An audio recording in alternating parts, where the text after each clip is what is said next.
Magandang araw po mga kababayan, welcome po sa Pinilang Alakbay. Ayan, sa mga nagtatanong po, Kuya, labas ka naman, hindi ka naman puro kain.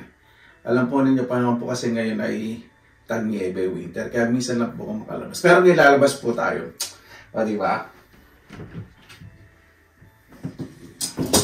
Ito po, meron po akong alkansya. Ito po yung mga iniipon ko kapag gusto kong pagplastikan, magsosyalan, i-treat yung sarili ko sa city center para lumamon sa restaurant. Totoo po, iniipon ko po ito galing po sa mga pinagbentahan ko po ng mga bote. Diba? Pakikita ko po sa inyo, siyempre, yung mga panahon na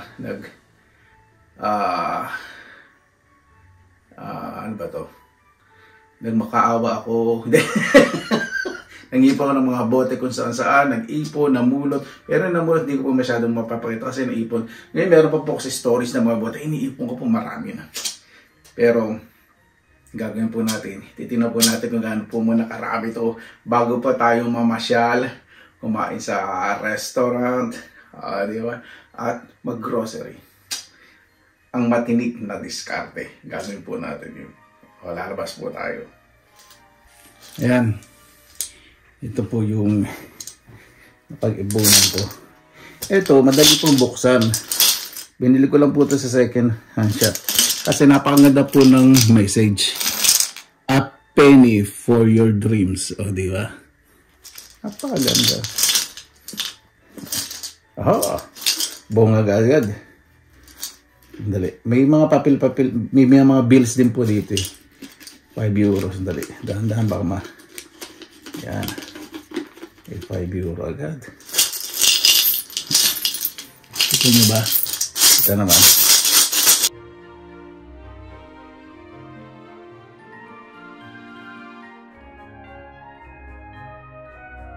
Ayan. Siyempre hindi ko po lahat wawaldasin.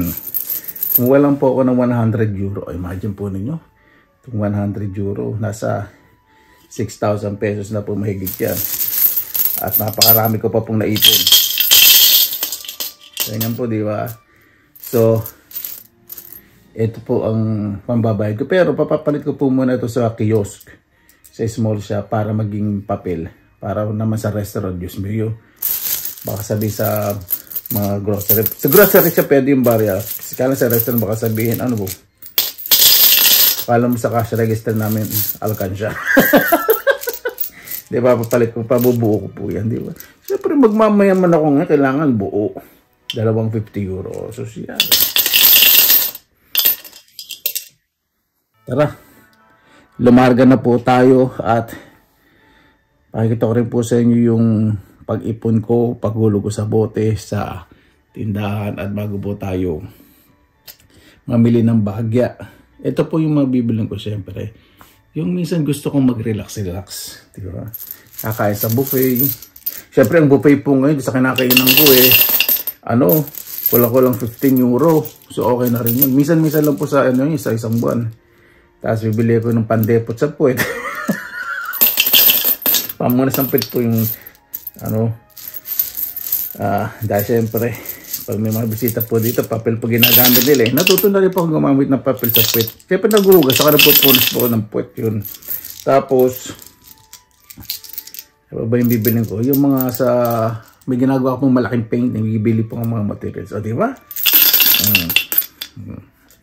So, siguro yung nasa storage ko mga bote, ano po yun? 7 plastic bags. Marami na rin po. Nasa 30 to 40 euro yun. So, babel. Pero hindi ko naman po magagastos to lahat. Ibig sabihin, isi-secure ko lang naman ng 100 euro. Baka mamaya,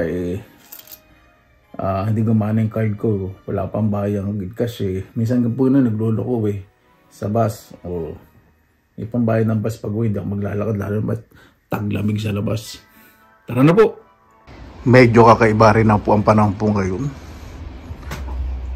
More than a week ng November pa po, pero konti yelo. Tapos nagwa-warm po ang temperature. Magmamayaman po muna ako sa city center. Bago get up ko kasi nakabila ko ng bagong trouser o jeans. Diba? Ayan po. tutunaw naman ng yelo. Tapos bukas +8 ang temperature. Iba na po talagang panahon. Ganyan po talaga pag winter. Nagiging smooth ang skin ko. Hindi po kita yung mga pores. Buti na lang malapit po yung bus stop. Mga 3 to 5 minutes lang. Depende po sa dami kong nakaing kanin.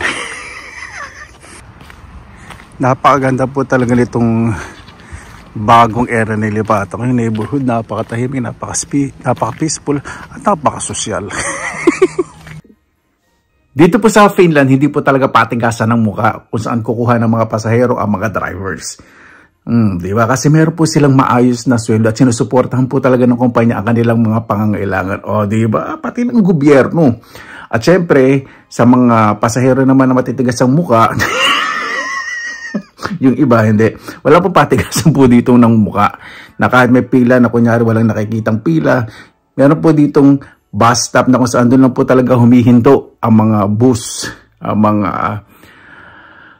pampublikong mga sasakyan, lalo na po mga bus stops. Doon lang po sasakay, doon lang po manguha ng mga pasahero at may pila. Hindi po nag-uuna-unahan na malilit. Yung parang walang nakita kahit na nakasigit. Hindi po sila ganun. Hindi po nila tinatayo po yung kahihiyam po nila para sa simpleng bagay. O diba? Disiplina at respeto po talaga ang kailangan. Nandito na po kasi isang shopping center. O diba? Walang kaingay-ingay. Ganyan po sila. Ayaw nila nang maingay. Gusto nila ko lang yung maingay dito. Marami po kakilala dito. Marami akong mga fans dito. Siyempre kung nasa city center, naniningin po ako ng mga anig-anig na halawi kung saan ko pa isasalaksak sa bahay ko. Medyo mahal dito kasi special shop tong garden section na to. Mahal din yung renta. Siyempre sa trabaho. Kaya intindihin din po natin yung may mga pwesto sa mall. Sasabihin natin, sa amin hinihingi lang yun sa kapitbahay. Kami ka nagpunta sa mall. Huwag pong ganun. Huwag natin compare. Kasi dito mahal po yung mga renta. Hindi naman masyadong marami nagmamayaman dito. Parang ako lang. Siyempre napalit ko na po yung aking mga barya. Una ko pong pupuntahan ay ang Oriental at Asian shop. Dito pag namili naman po ko, alam niyo naman po, friendly, malakas ang dating, mabangis. Kaya pwede ko pong iwanan po dito yung pinamili ko. Kasi pag ganyan, pag pumupunta po ako sa mga tindahan, talagang kinakausap ko po minsan yung may-ari, kung taga saan. Tatanong ko po ko, syempre, hindi naman basta, taga saan, hindi naman ganun. Kakwento-kwentuhan nyo muna, yung sasabihin nyo magaganda sa tindahan niya. Ganun po ako, pag may nakikita po ang maganda, yun po yung pinapansin ko.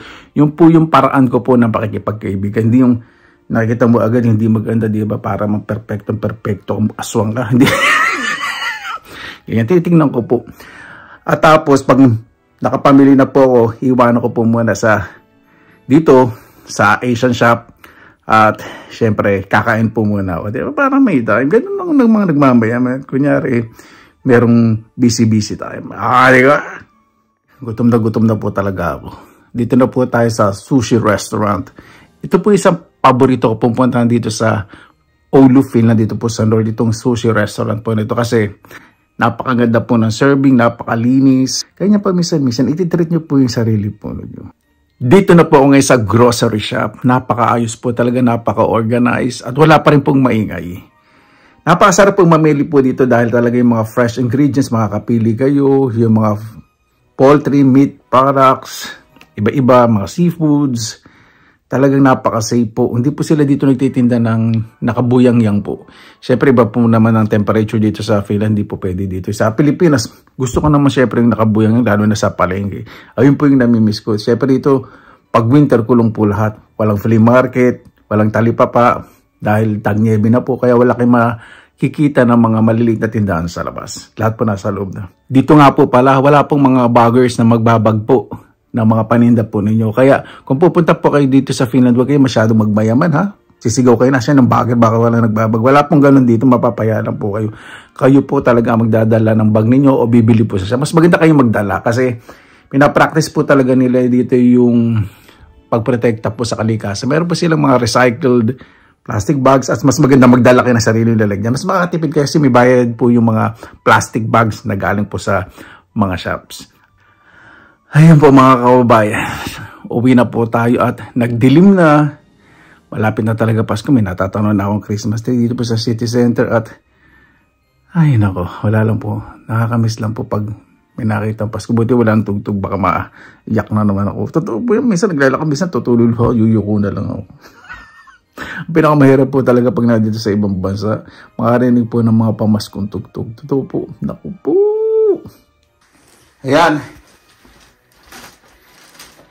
Ito po muna ako sa aking ano po, bedroom and workroom po ito.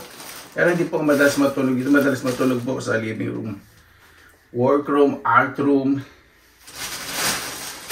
Ito lang po pumunta dahil pakikita po sa inyo pinamili ko. Kung hindi ko resibo. Just hold on. Di ba? Napakasarap po ng pakaramdam. Discard sa Finland.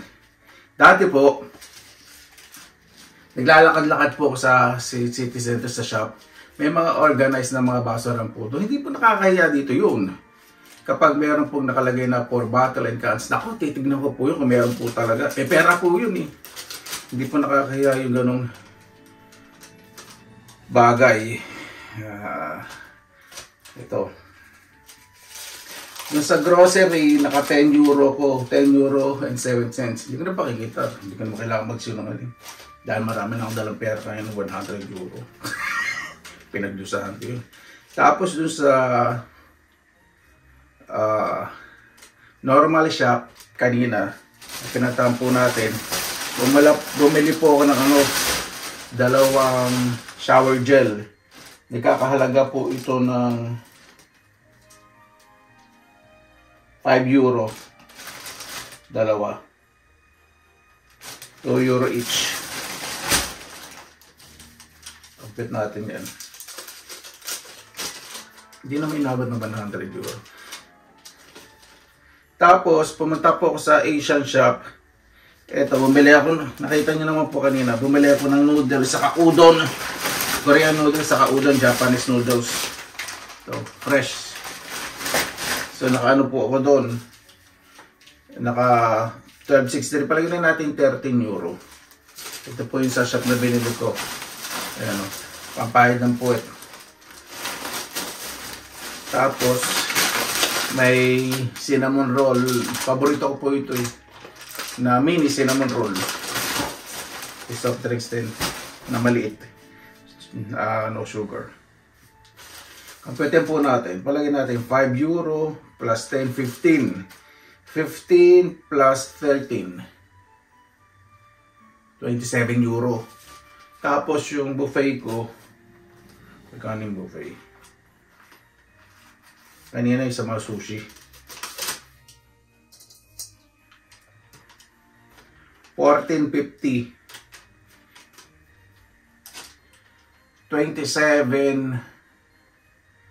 27 plus 14. 41 euro plus 50. 41.50. Oh, yun po yung nagastos ko po ngayon. Tama ba yung calculation ko? Medyo magaling ako sa mati. Pakicheck na lang po. Tapos ito pong resume na to. Iniipon ko po ito. Kasi syempre sa pagbablog, nagbabayad po ako ng tax dito. Dati po kasi, di ba, nag-vlog ako, may nag-report kung nagbabayad ako ng tax. Naku, nakakahiya. Chinek ko pa.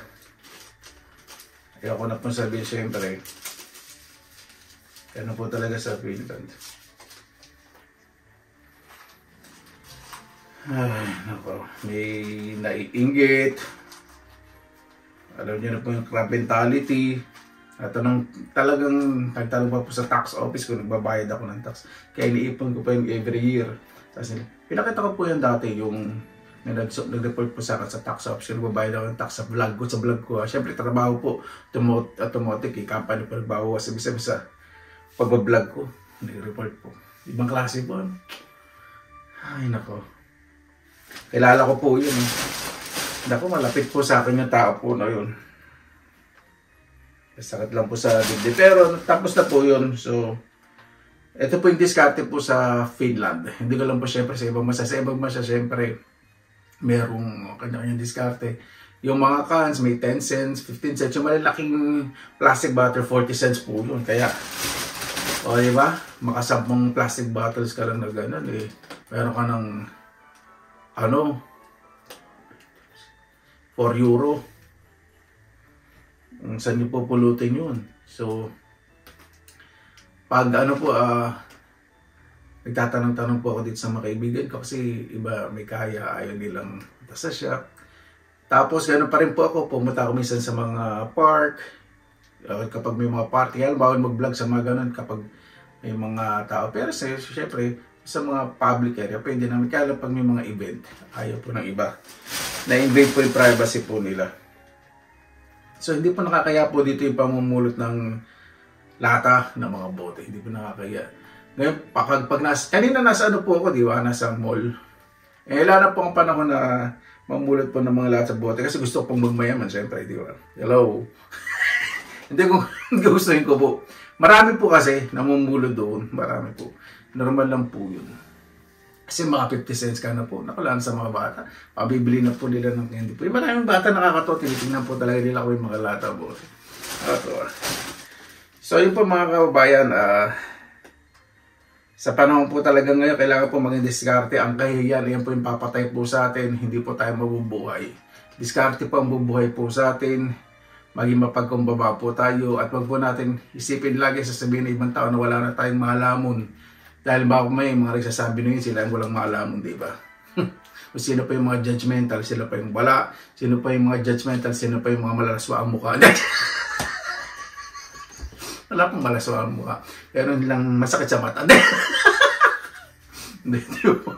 Wala pong nilikha ng Diyos ang pangit. Nakakapangit po yung ugali.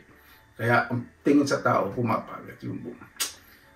Maraming salamat na po sa inyong oras nila sa Pinilakan Lakbay. Basta lagi po tayong positive vibes, good vibes. God bless, ingat po lagi. Magandang araw.